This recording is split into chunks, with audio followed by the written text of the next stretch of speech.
Hey everyone, welcome back to the channel. In today's video, we're going to be taking a look at my new LEGO G1 Soundwave mock. So Soundwave is my favorite Decepticon, so I really wanted to do him some justice. In his cassette player mode, he looks really clean and he has some really nice detail.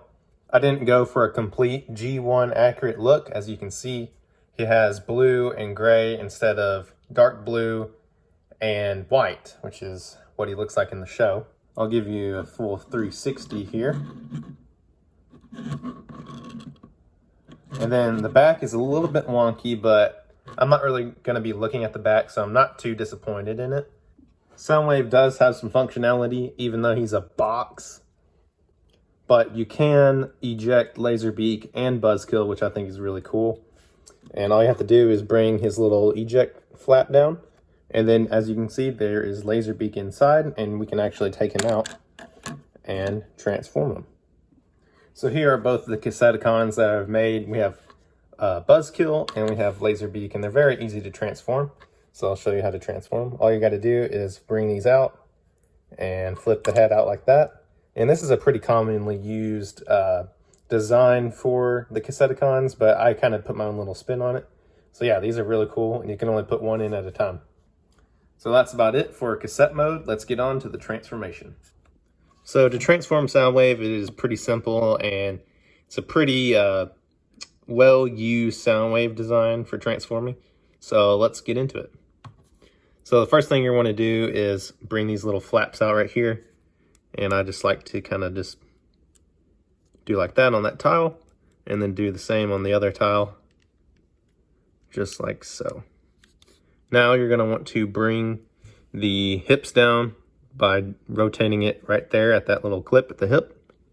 And then you're going to want to bring the leg down like that, and then rotate this clip out, which will become his kind of like his knee like that. And then bring the leg down like that. And then do the exact same thing on the other side.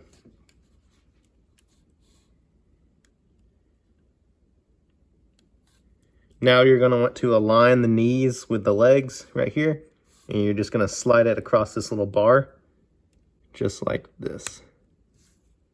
And then do the exact same thing on the other side.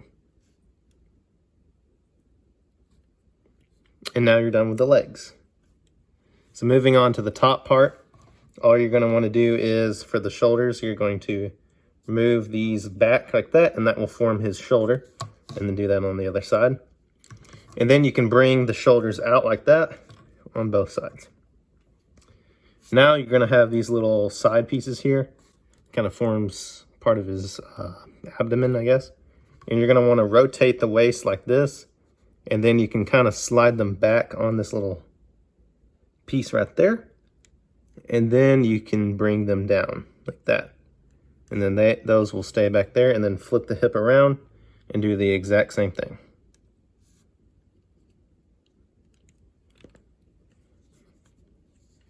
Now it's time to transform the head, and we're going to flip the whole thing around. And then there's this little joint right here, and you're going to bring it down, and then that will reveal the head. And then you're just going to flip it up on that little ball joint like that, all the way out, and then move the back piece back down. Now there is some transformation with the head. You're just going to want to bring these little tiles up a little bit, kind of form his little ears, just like so. And then you can bring his shoulder cannon up by moving it along this clip back here, and then rotating it around to face the front. When I look at this robot mode, I can't help but get a little bit excited. His proportions all look really good, and he is very posable. One downside to the design is that I couldn't add more detail to his head. I tried to add a red 1x1 to represent his eyes, but it wouldn't work with the transformation, and it ended up looking really weird. Soundwave does have some accessories like his blaster rifle that I made for him, which looks very accurate, and also his shoulder cannon, which you don't have two parts for him, which is pretty cool. So you can just take his blaster rifle and peg it into his hand using a stud there, if it'll focus. And then you just kind of push it in, and then now he can hold his gun. All in all, I could not be more happy with how this turned out. I've been trying to make a Soundwave off and on for a while, but haven't been satisfied with the results until now. So thank you for watching, and if you enjoyed this video, please like and subscribe. We're almost to 1,000 subs, which is crazy. So stay tuned for more LEGO Transformers builds, and I will see you in the next video.